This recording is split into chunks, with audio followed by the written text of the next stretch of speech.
sorry.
Well, good afternoon. Did you notice that in the second carol you heard from the Britain that the whole series of Saints' Day is given to us? What's the first one, Jan? Thomas. Welcome, Stephen. Welcome, John. That gives Stephen, us... John, Incentives, Thomas. That's it, yes. We get a whole catalogue of the days of Christmas. And this is really why we're here today, to have a little bit of fun with the days of Christmas and linking each day with the right sort of music. Now, I've long had a theory that in the past people celebrated their Christmases, as it were, at Christmas time rather than before, in Advent. And I'm sure you know a lot of people who haven't managed to get their office Christmas party in December and have had to bring it back a little bit earlier into November. I've even heard of Christmas office parties happening in February because of those spare days over the Christmas period. But no, a carol like that coming from the 14th century, although with modern music, reminds us that the days that follow Christmas is the period for celebration. I noticed that the last day they sang about was a Candlemas. And if we followed a very early medieval tradition, then we should be celebrating Christmas until the 2nd of February.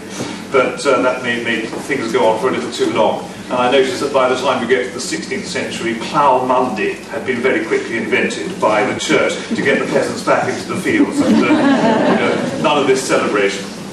Well, the great thing about the 12 days of Christmas is that it doesn't begin on Christmas Day.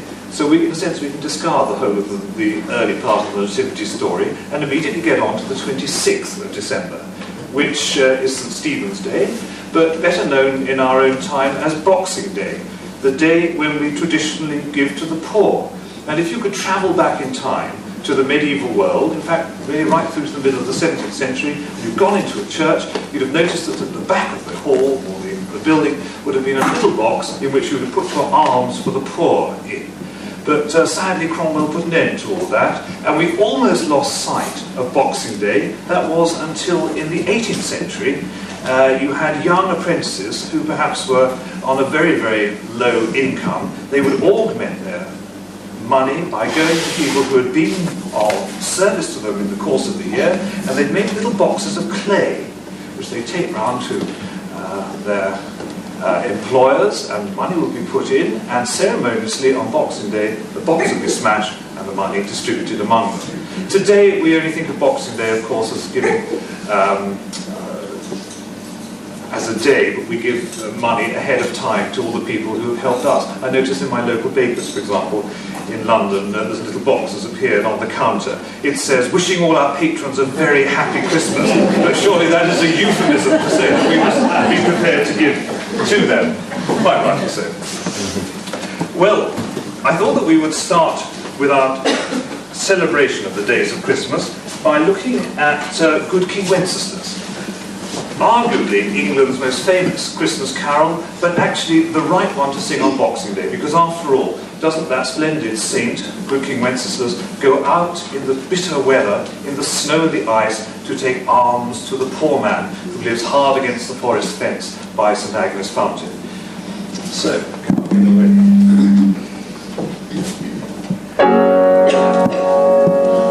Good King Wenceslas looked out on the feast of Stephen, when the snow lay round about, deep and whispered even, brightly shone the moon that night, though the frost was cruel.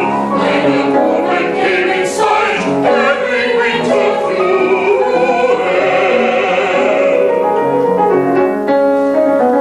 Be the page and stand by me, if the news did telling, yonder peasant who is he, where and what his dwelling?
Well, in case you're wondering why there is so much Medhurst in this carol concert this afternoon, don't be too worried. It's simply that Christmas carols really belong to the people.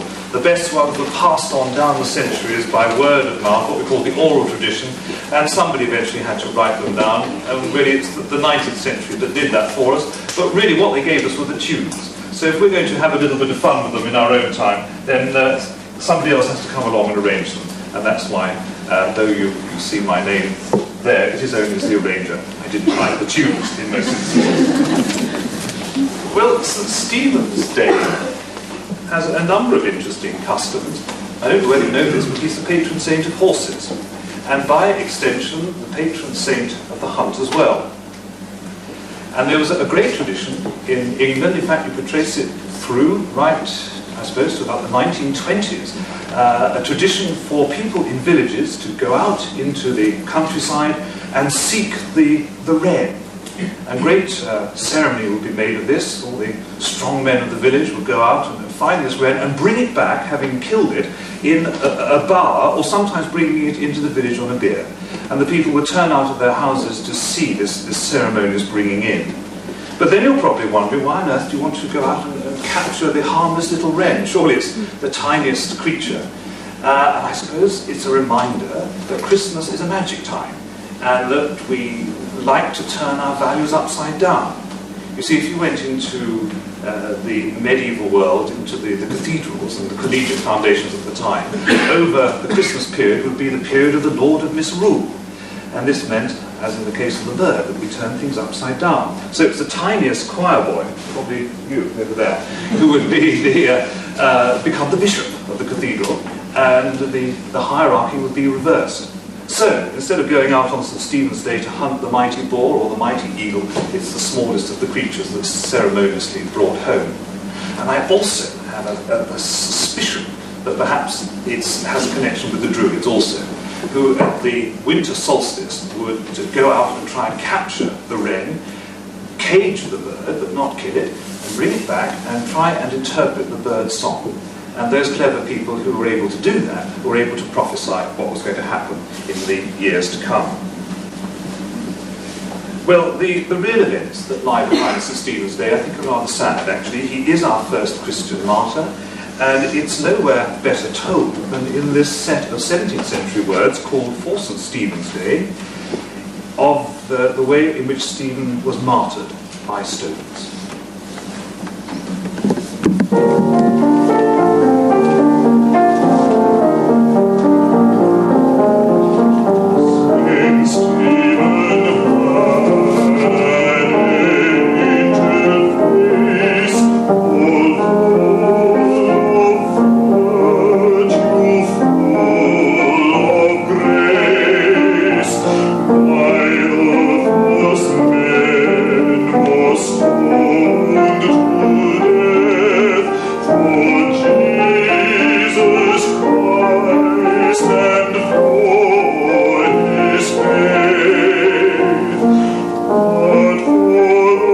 Sweet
saint with him.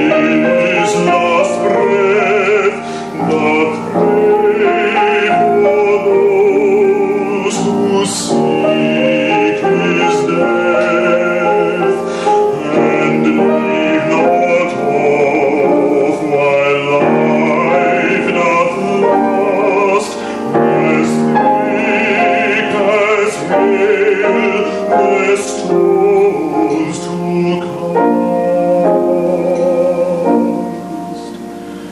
But for the stones in heaven he found, more precious pearls, a glorious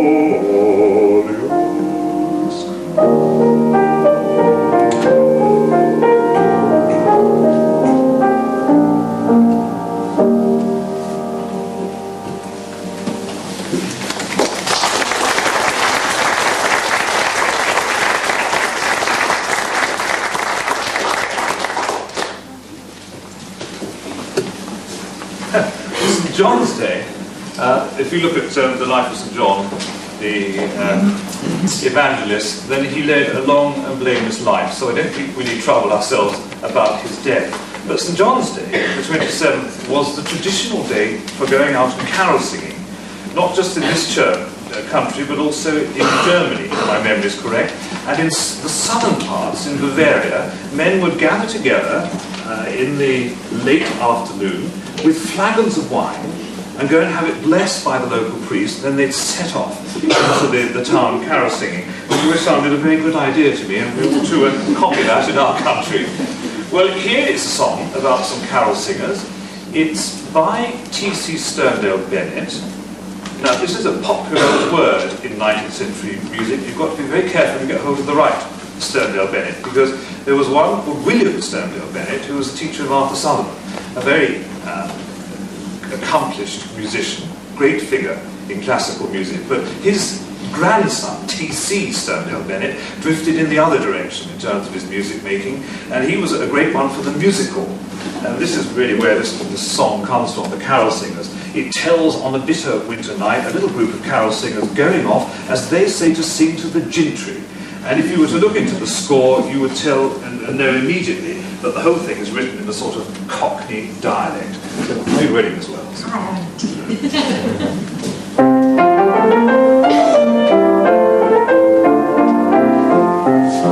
In our village Christmas time, our sister several maids, looking lads or sisters, I know her handsome ways. We gets a carol, landed up and on an evening wintry, we muffles up and sallies forth to try it on the gentry. A good King Wenceslas looked out, since we with splendid power, several neighbours looked out too, to see what all the rows were. With 640 sounded like London, even in the soft bits how we thundered. Every verse got worse and worse, but though we all felt poor, yet all agree there were none like we to wail the happy morn.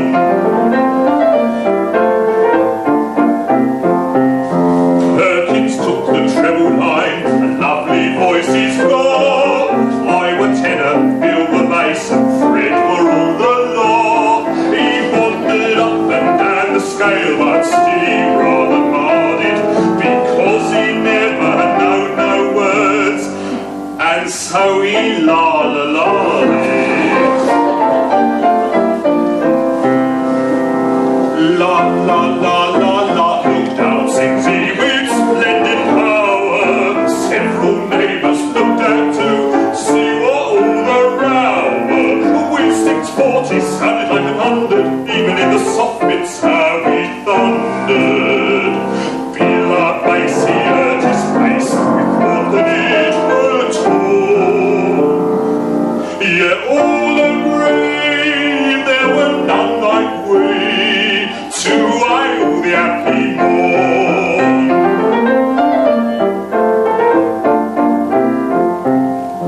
Still, we never got no cash, which didn't seem quite just, seeing we'd stood there for hours, a singing fit to bust. Then our policeman up Bob Bates comes up the scouting proper. Good old Bob, young Perkins says, at last we got a copper. Good King Wenceslas looked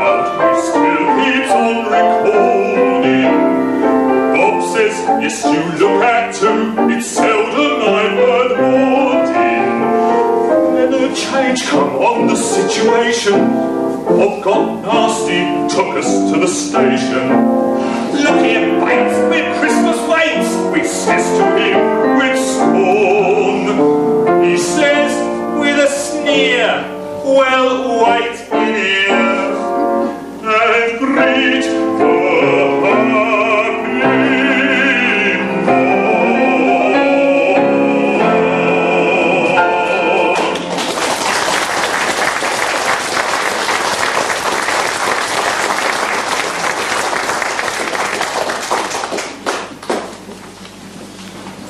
Yes, that's a bit of fun, isn't it?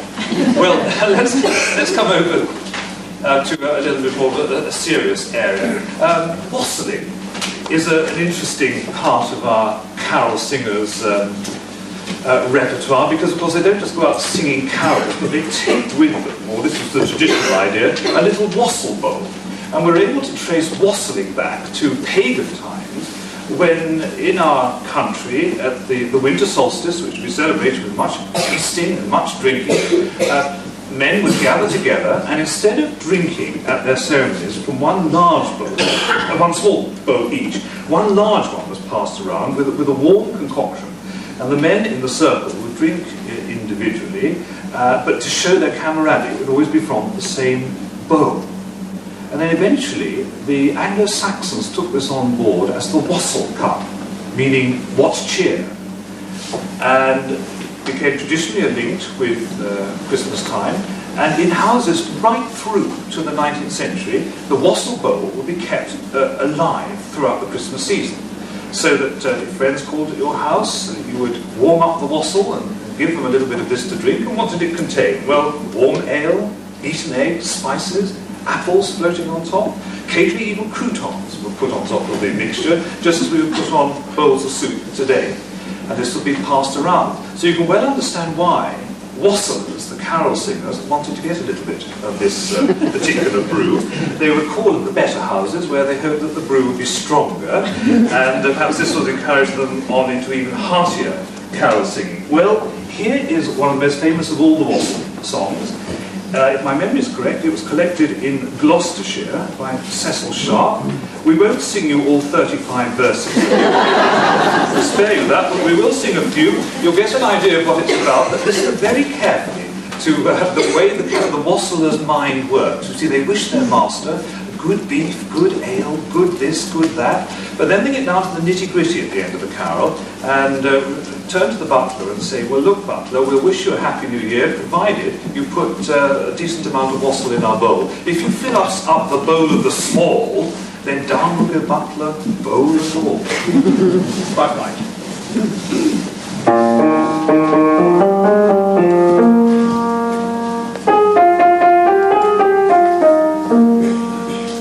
Wassail, wassail all over the town, our 2 stitches white and our village is brown. Our bonnet is made of the white maple tree, with a wassailing bowl we'll drink to thee. So here's to Jenny and to his white cheek, pray God send our master a good piece of beef, and a good piece of beef that may we all see. With a wassailing bowl we'll drink to thee. And here is to Dobbin and to his bright eye, may God send our master a good Christmas pie, and a good Christmas pie that may we all see. With a wassailing bowl we'll drink to thee. And here is to Philpale and to her left ear, pray God send our master a happy new year, and a happy new year that may we all see. With a wassailing bowl we'll drink to thee. Come, butler, come, fill us a bowl of the best, and we hope that your soul in heaven may rest. But you brought us a bowl of the small, let down the go past the poor and poor. Here's to the maid in the lily white smock, who trimmed to the dawn and sleep at the lock, who would sleep to the dawn and come at the day. For to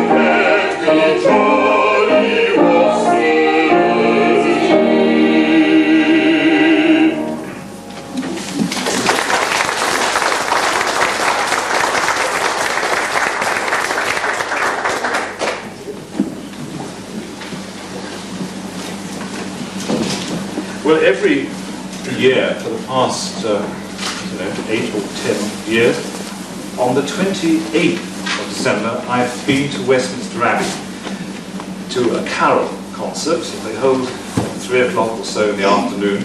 A magnificent affair, and of course when I'm involved with Christmas music before the Christmas itself, I don't really feel like going and hearing other people sing carols. I do too many of them myself. But once I stop my work, then it's quite nice to see the professionals at it, and just to sit in the choir, in the stalls at the Abbey, and hear this glorious music sung.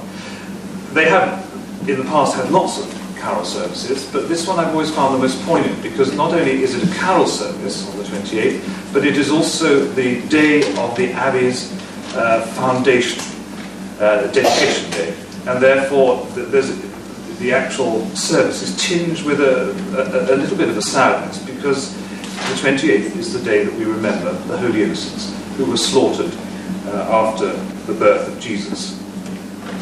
And I noticed that every year they've made a great point of including in their Christmas story, as the carols flow on through the service, at that point which deals with the Holy Innocents, they have anthems and songs that go with it. And it does remind you that in the middle of all this celebration about the birth of a boy, other children were not so fortunate.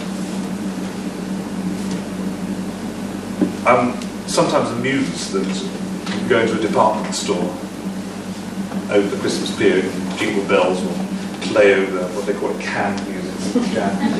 Jingle bells will play, and you get all the other light Christmas carols arranged for that sort of style of music which encourages you to buy just that little bit more before Christmas. And wedged in between them will be the Coventry Carol. And I find that rather amusing because, of course, the Coventry Carol, a lovely tune though it is, and tells of lullabies and such things, is really not about the lullaby of Christ or Mary rocking the child in her lap, but about the women of Bethlehem in the Coventry play, about to lament the death of their children. And very poignantly, this carol is sung at that point. So I thought we might have this to mark our 28th day of December, followed immediately by St. Nicholas Day in the morning. And this is really very appropriate today, because the 6th of December is St. Nicholas Day. He is the patron saint of children. So why don't we, in one sense, mourn the children who died after Christ's birth, but at the same time celebrate the great patron of children.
St. Nicholas, of course, really did exist. He was a 4th century bishop in Asia Minor, and I think that you can still see remains of his cathedral to this day. In ruins, of course, but it's there all the same. He seems to have been surrounded by the most fantastic stories right from the moment that he was born. For example, I was reading the other day that when he was put in the bathtub by his mother when he was a baby, the water apparently rippled and sang "Welcome" to the boy. And he developed his skills of crawling to such an advanced degree that when at the very tender age he was taken to church to be baptized, he actually climbed up into the font. And apparently all the neighbors knew that one day Nicholas would rise to be a very great man, and indeed he was. And there are 2 stories that are associated with him that we are very much in our conscience, I think, today, though we may not necessarily know it. He did at one point rescue 3 daughters from a rather terrible fate. Their father was a poor man, and if he couldn't raise a dowry, then they'd have to go into something rather dreadful in the city, and that they didn't want to do. And I won't tell you what it is, you can use your own imagination. And St. Nicholas was walking past the house of the man and heard the eldest daughter lamenting her fate, or her approaching fate, that if she couldn't find money, she would be sent off to do something that she'd rather not do. So he threw in a bag of gold through the window, and that saved her. But then he walked past the house a few weeks later, and it was her second sister who was lamenting the same fate, so he threw in another bag of gold. And this happened, of course, as you'll guess, to the 3rd sister as well. So they were all saved. And to this day, St. Nicholas, who is also the patron saint of pawnbrokers, St. Nicholas's bags of gold are commemorated in the 3 balls that hang outside the pawnbrokers. So there's one part of the story. The other that has always fascinated me is that St. Nicholas was one day seeking shelter in a tavern. And he arrived and food was brought before him, but he realized that something was wrong with the food. It was a pie, apparently, which certainly contained meat, but meat of a rather suspicious nature. So he decided that he'd better go and investigate in the kitchen, and lo and behold, found 3 barrels of pickled boys. All dismembered, and some of the meat was in the pie. So St. Nicholas took out the pieces, assembled them as best he could, and found they made up 3 boys, blessed them, and they rose and became mortal again. Now, in this next song, which is appropriately sung on the 28th of December, we make a parallel between the boys who were pickled and the boys who were killed after Christ's birth. And this tune you'll know very, very well, made famous through the host arrangement. But at one point, you hear in the chorus, "Et de vir, vir, vir, et de vir, vir, vir," this tripartite exclamation in the chorus, and we think that this carol that dates back at least to the 1580s, possibly earlier, commemorates the 3 boys who were raised from the dead in that triplet statement, possibly even the girls as well.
Oh yes, there is no rose.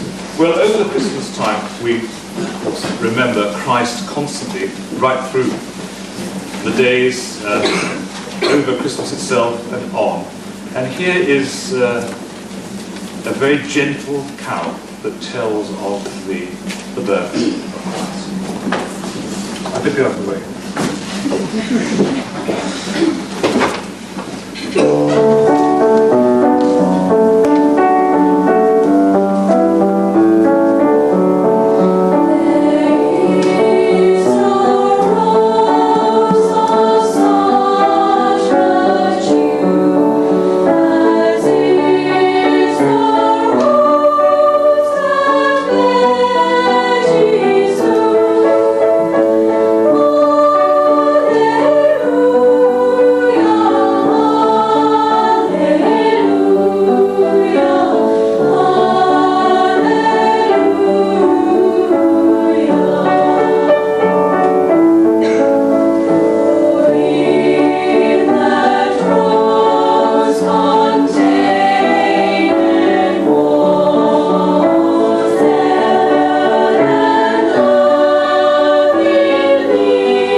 third part, aren't you? I am. Yes.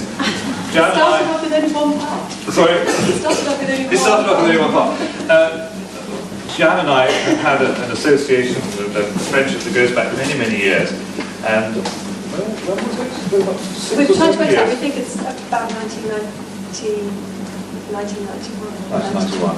And I heard Jan's students. Jan is one of the county's great gifted teachers. If you, this one, where's Sussex? Oh, yes. Southeast. And I remember hearing her children sing. Of course, some of them I remember and have judged mine in the past, but they're just about all now passed off onto other things. But the great thing was that when I heard these children sing and I was asked to write some comments about it, you could tell how beautifully they'd all been taught by Jan. She's got a great gift for children. And when we did a Purcell, I was asked to do a Purcell recital, it was thought it would be nice, as it's Christmas, to use Jan's choir. And so we all gathered together and sang splendid things at the Purcell. How many people was there? There's quite a number of the children who were here. And I remember that the great highlight for me was when we gathered together and sang Sir Christmas. And we had various instruments on the stage, but we seemed to work very well together in that one, so let's see how we get on with this. So Christmas is actually about the spirit of Christmas, not Father Christmas, as you might think by the title, but the medieval world believed that the spirit of Christmas came to tell the mortals that Christ was born on earth. If you listen to the verses that are sung, you'll see that he does in fact tell them, but he comes almost by surprise. And the piano gives us a tinkling, shimmering effect of his arrival in the world, and the mortals are astonished to hear him there. And then they ask him who he is, and he says that he's Sir Christmas, and they welcome him. And then together, the spirit of Christmas and the mortals celebrate the coming of Christ. So we'll end our first half with Sir Christmas.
time of Christmas. Think we merry go more or less, but now is the time of Christmas.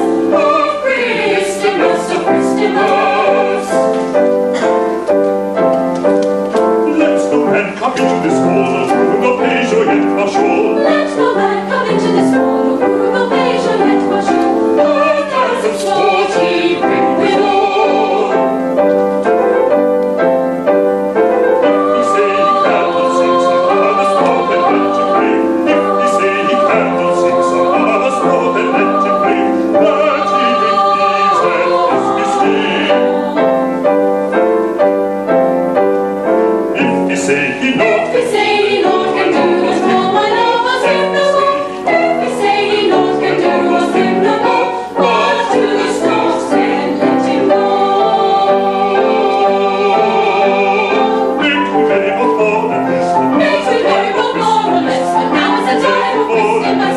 Makes me very well more or less, but now is the time of Christmas. All free, All free, all free. all free, all free, Christmas, of Christmas.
Lovely. Well, that's brought us, of course, to the new year. But I was thrilled when I came in today to see that up the banisters we have traditional evergreens. And of course we shouldn't forget that over the entire Christmas period, the evergreens are there as decorations within our houses. I think we can trace this back long before we saw Christian symbolism in the decorations that we bring inside. And it was well known that the pagan world, of course, used holly, ivy and yew as decorations within their halls, which they'd have brought in during the coldest moments of the winter period, in other words, over our Christmas time, in our 12 days, but which then more rightly would be called the winter solstice, giving shelter to the tree spirits, who they knew existed outside in the trees, brought them inside during the coldest moments, and then, at the end of their celebrations, threw the decorations out, so releasing the tree spirits into the world once more in the new year, so that they could then refresh the plants ready for the spring and promise good crops in the later part of the year. To keep your evergreens up too long in the house would have meant that the tree spirits may not have wanted to re-enter the cold world, and this would have been bad luck. And if you kept them indoors too long, they might have created a little bit of havoc or mischief within. So people were careful not to go beyond the time. Does this remind you of your 12th night? Well, what we do, we take down the decorations. It's bad luck to keep them up any longer. And of course, it is, I think, connected with that old pagan idea. Well, we've got ivy, I think, on the banisters. Traditionally linked, of course, with holly and the ivy. Again, pagan symbols of male and female, good and evil. I shan't tell you, ladies, which one you represent. But in one of our great traditional themed carols, the holly and the ivy, and the other carols associated with that as a principle, we have Mary seen as a holly tree, and she gives birth to Christ. I've always thought it was fantastic of the medieval mind to be able to take so powerful a pagan image and turn it to Christian purpose. And when you study the holly and the ivy in its various verses, and you realise that, yes, there is the prickle of the tree, seen as representative of the thorns that will be placed on Christ's head at the Passion. And then I think in our favourite holly carol we learn about the berries. And the berries, after all, do look like drops of blood, representative of the drops that will come when the crown is placed on Christ's head. And then the white flower is always seen as the purity of Mary, and so on. And suddenly this intensely pagan image becomes intensely Christian. Well, here is a version of the holly carol. It's called the Sandsday Carol. It comes from Cornwall, which is actually a corruption of the word St. Day. And St. Day is a little mining village just outside Truro, and it follows the traditional holly story, talking about the berries and the various colours invoked by the tree.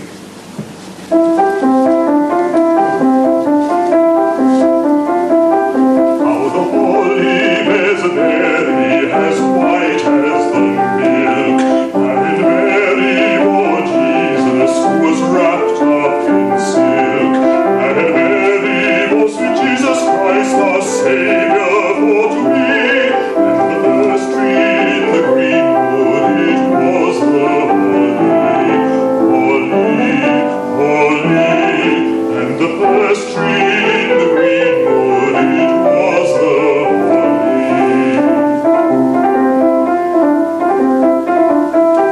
How the holly bears a berry as green as the grass, and Mary bore Jesus, who died on the cross, and Mary bore sweet Jesus Christ, our Saviour, for to be, and the first tree in the greenwood, it was the holly, and the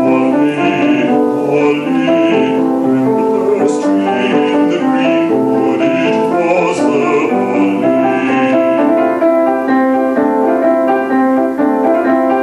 How the holly bears a berry as black as the coal, and Mary bore Jesus, who died for us all, and Mary bore sweet Jesus Christ, our Saviour, for to be, and the first tree in the greenwood, it was the holly, and the first tree in the greenwood, it was the holly.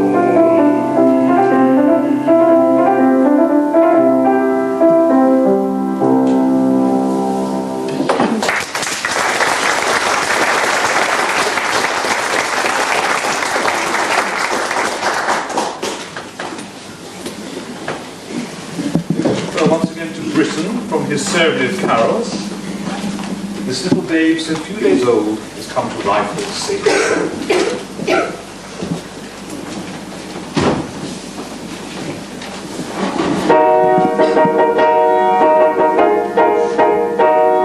This little babe, so few days old, has come to rifle Satan's fold. What out of that is presence great.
need nerves of steel, I think, to sing that one. It's the same tune all the way through, isn't it? But you have to be careful if your voice 2 and 3 come in the right spot. Well done. Well. Yes. Well, the Christmas carol repertoire is full of wonderful, legendary stories. I can think of a charming one that belongs to the Germans called Maria durch ein Dornwald ging. Mary walked through Thornwood. And as she walks through the Thornwood, according to the carol, this barren and cold landscape suddenly becomes warm, and the trees, the thorns, bushes, burst into life with flowers and with leaves, and as Mary passes out the other side, the whole place is as if it was spring, which is a wonderful image because it parallels Christ coming into the coldness of men's hearts. Not only does he come to the winter of the world, but into the winter of men's hearts and will warm it up as well. And there's another lovely story, the Cherry Tree Carol. We have a similar idea here. You hear of Mary walking through the orchard where there are cherries on the trees, and Mary turns to Joseph and says, "Joseph, pluck me a cherry." And Joseph either will not or cannot, depending on the version of the Cherry Tree Carol that we know. He plucks a cherry, eventually, because the tree has bowed down before Mary, and it's thought that the child that she carries in her womb has caused this to happen. Well, another legendary carol we can hear is in connection with King Herod. As you know, Herod would dearly like to know the whereabouts of the Christ child. But the kings are warned in a dream that they must be careful not to return to Herod and tell him where this child lies. But Herod doesn't actually believe in this carol, that there is a king who is mightier than he is. And he says, if this is so, then the roasted chicken that lies in the dish before me that I am about to eat will rise and become feathered. And of course, it's exactly what happens. And we thought we might throw this in now as we're approaching our 12th night. So let's see what Herod is up to now.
dish where he did stand,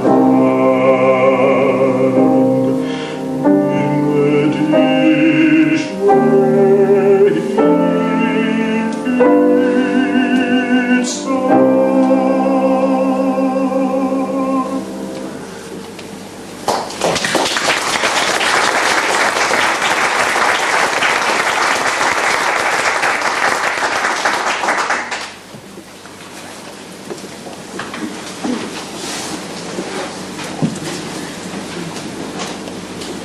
The next carol you'll know very well. It's one of the great favourites over the Christmas season.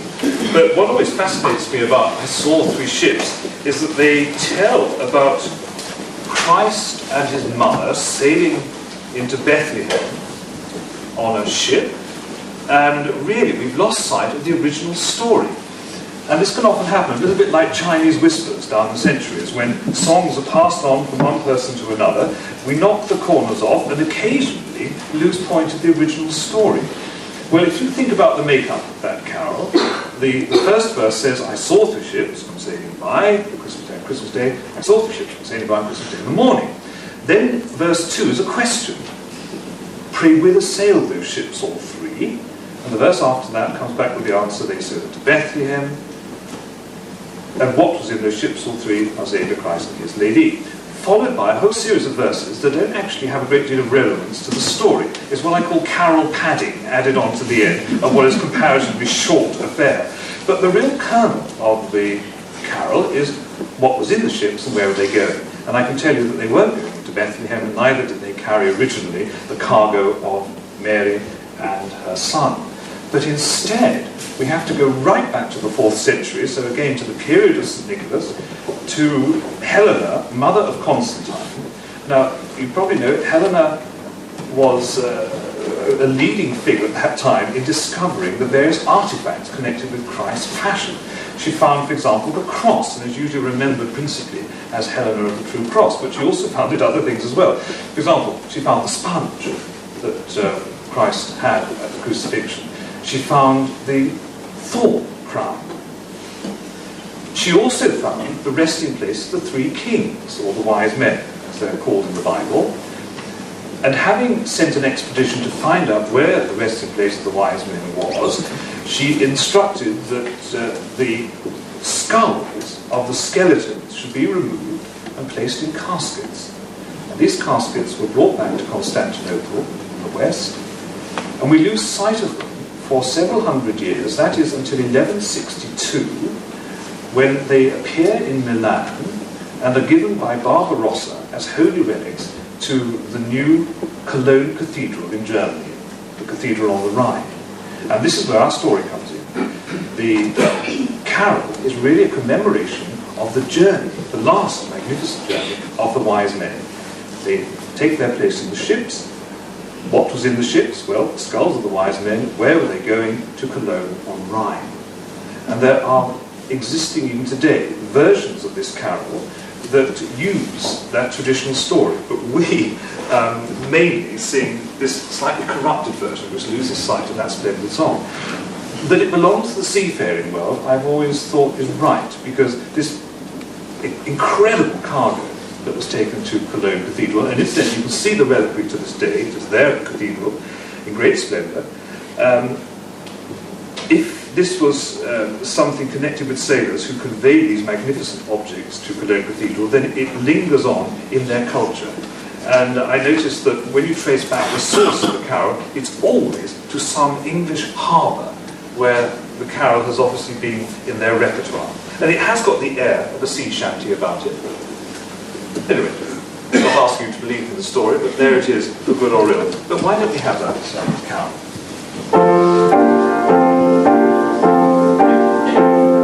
I saw three ships come sailing by on Christmas Day, on Christmas Day. I saw three ships come sailing by on Christmas Day in the morning.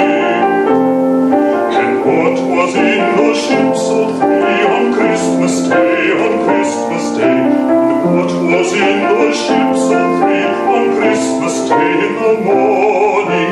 Our Saviour Christ and his lady on Christmas Day,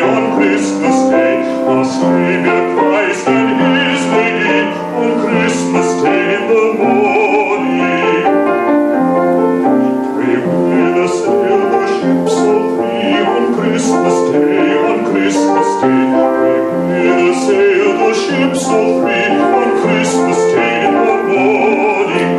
They sailed into Bethlehem on Christmas Day, on Christmas Day. They sailed into Bethlehem on Christmas Day in the morning. And all the bells on earth shall ring on Christmas Day, on Christmas Day. And all the bells on earth shall ring on Christmas Day in the morning. And all the angels in heaven shall sing on Christmas Day, on Christmas Day. And all the angels in heaven shall sing on Christmas Day in the morning. And all the souls on earth shall sing on Christmas Day, on Christmas Day. And all the souls on earth shall sing on Christmas Day in the morning. And let us all rejoice amain on Christmas Day, on Christmas Day. And let us all rejoice amain on Christmas Day in the morning.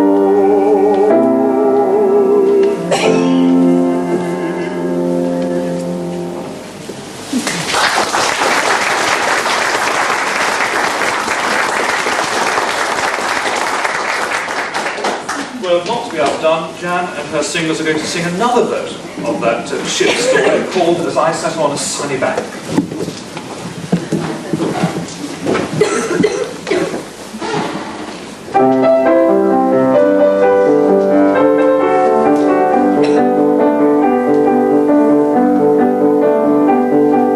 As I sat on a sunny bank on Christmas Day in the morning, I spied three ships come sailing by on Christmas Day in the morning. On Christmas Day, on Christmas Day, on Christmas Day in the morning. On Christmas Day, on Christmas Day, on Christmas Day in the morning. And who should be with those three ships but Joseph and his fair lady? For he did whistle and she did sing on Christmas Day in the morning. On Christmas Day, on Christmas Day, on Christmas Day in the morning. On Christmas Day, on Christmas Day, on Christmas Day in the morning.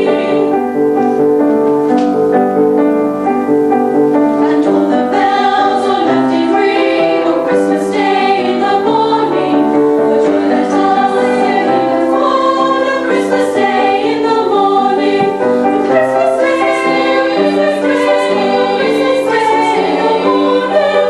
Christmas Day, Christmas Day, Christmas Day in the morning.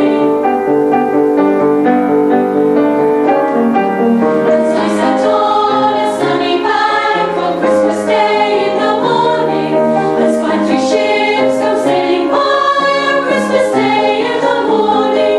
On Christmas Day, on Christmas Day, on Christmas Day in the morning. On Christmas Day, on Christmas Day, on Christmas Day in the morning. Christmas Day in the morning. Christmas Day in the morning.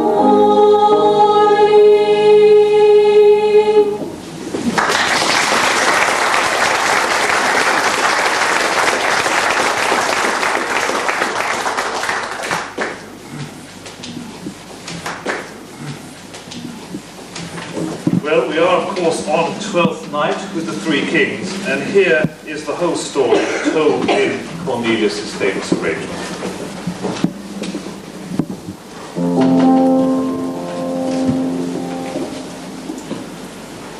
Three kings from Persian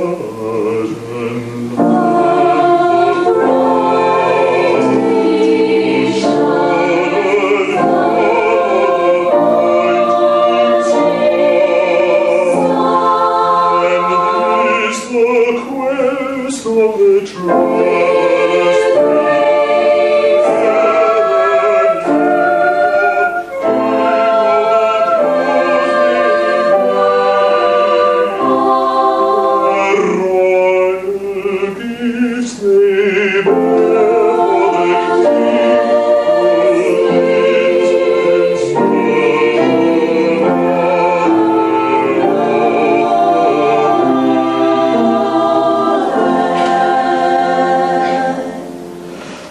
the sun shines out with a steadfast day. Kings to Bethlehem make their way, and there in worship they bend the knees,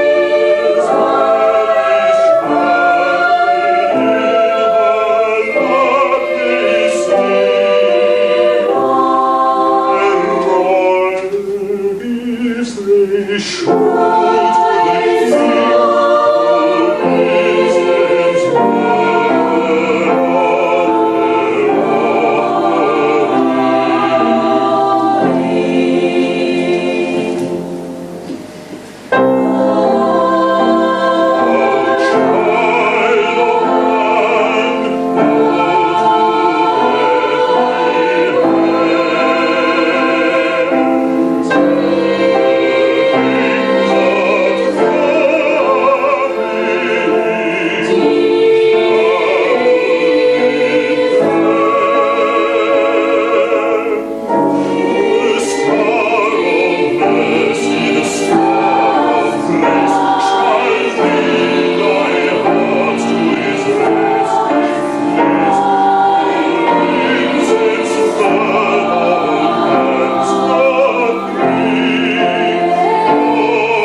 Sadly, 12th night celebrations were banned by the end of the Victorian period, which is a pity because they had been held as great favourites, as a great favourite moment to celebrate over the Christmas period. I think they banned them because they got rather rowdy and out of control. But it's amazing how the human mind works. The Victorians were loath to lose some of the customs that were associated with 12th day. So if ever you've wondered why, after an enormous Christmas dinner with turkey and Christmas pudding and all the other things, you then have to eat your slice of Christmas cake, well, it's because really Christmas cake belongs to 12th night. And as I said, they didn't want to lose this tradition, so it's brought back, lost its name 12th night cake, and became Christmas cake.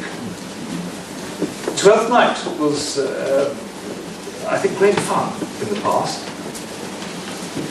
You could say that Christmas went out with a bang.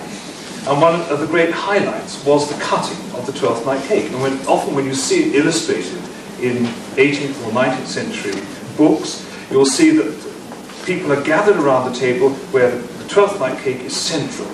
And the reason it was important was because inside the cake, you had to bake it in the right way. Inside the cake, on one side, would have been a pea placed as part of the ingredients, and on the other side of the cake would have been a bean. All the women would have taken their slice of cake from the pea side, and all the gentlemen from the bean side. The first lady to draw a pea became the queen of the evening, and the first gentleman to draw the bean in his slice became the king. And they ruled over the proceedings, sometimes for the entire day, but perhaps just for the evening celebrations in other instances. They would have worn crowns of deference to the three kings, and if you've wondered why when you open your crackers on Christmas Day you have to wear party hats, well, the party hats are paper versions of the crowns that would have been worn by the 12th night king and queen. So it's a silly custom really, makes us terribly hot over Christmas dinner, but now you know where those crowns come from. And as I said, we trace it back to the kings as well. Apparently, the moment when the 12 Days of Christmas carol would have been sung was at precisely that moment, before the cutting of the cake, and parts were allotted to the members of the group. So, for example, the person there could be day 2, that person there could be day 8, day 12, and so on. And when your turn came round in this counting game, because after all it is a style of counting carol, you had to make sure that not only did you remember your day, but all the days that went before it as well. And hard lines on the person who was 10, 11 and 12, because they had an awful lot to remember, particularly if they had a reasonable amount of wine beforehand. If you didn't count properly, you weren't allowed to have first pickings of the 12th night cake. You had to wait until the end. So, that famous 12 Days of Christmas, one of the longest carols, does actually have a traditional placing in our 12 days celebrations. Have you ever thought how crazy those gifts are? 12 drums drumming, 11 pipers piping, 10 lords a leaping, 9 ladies dancing, 8 maids a milking, 7 swans a swimming, 6 geese a laying, 5 gold rings, 4 calling birds, 3 French hens, 2 turtle doves, and a partridge in a pear tree. I get my 12 slice of 12 night cake. But absurd as they are, it's quite interesting to see that we have a version in England, that came from Somerset. There is a French version, there's a Scottish version, and a Dutch version as well.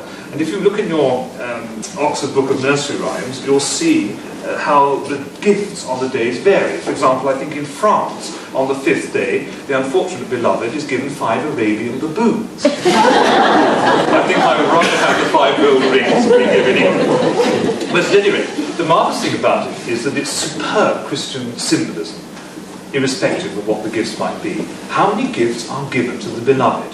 And here's a real trick question, because your first thought is to add up the gifts from day 1 onto day 2 onto day 3. But actually, when, for example, the beloved is given 10 lords a leaping on the 10th day, she is also given the gifts from the 9th day again, and the 8th day again, and so on. So if you add them all up, the gifts come, and I'll save you your mathematics today, the gifts come to 364 exactly. In other words, there is one day of the year we do not have a gift for, and that is, of course, Christmas Day, because we are given a gift that we cannot give ourselves, the gift of Christ. And it's a lovely thought. Well, don't worry, take heart, I'm not going to sing you that 12 Days of Christmas version, but I am going to sing you, if I may, a slightly different version, seen from the point of view of the recipient of all those gifts. And if ever this unfortunate thing should happen to you, then you'll know how to dispose of the gifts one by one. Are you ready, Miss Wells? I am indeed.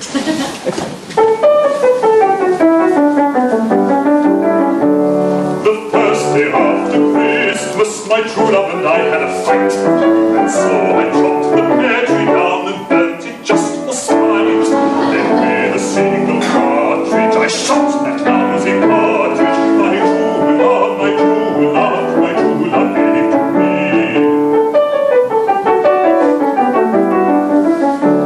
The second day after Christmas I pulled on the old rubber gloves, and very gently wrung the necks of both the turtle doves.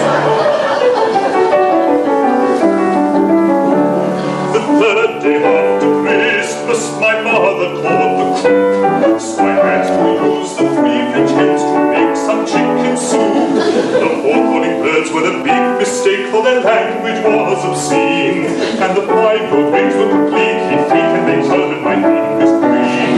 The 5 gold rings were completely fake, and they turned my fingers green. The 6th day after Christmas, the 6-day geese wouldn't lay, so I gave the whole darn gaggle to the RSPCA. On the 7th day I found the swinging swans had drowned. My true love, my true love, my true love gave it to me.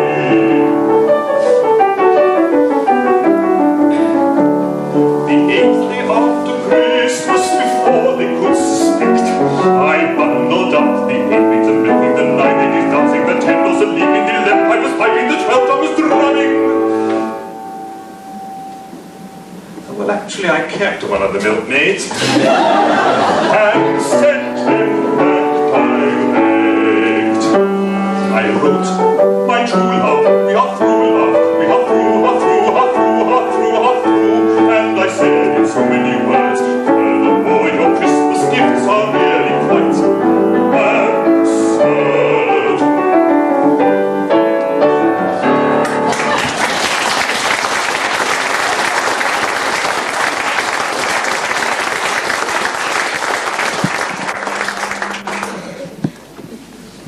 Well, to end with, a carol that is well known as far as its words are concerned, but why don't we add a little bit of new music to it, so that we can sing it together. And before we finish, let us all wish you from the platform a very happy Christmas.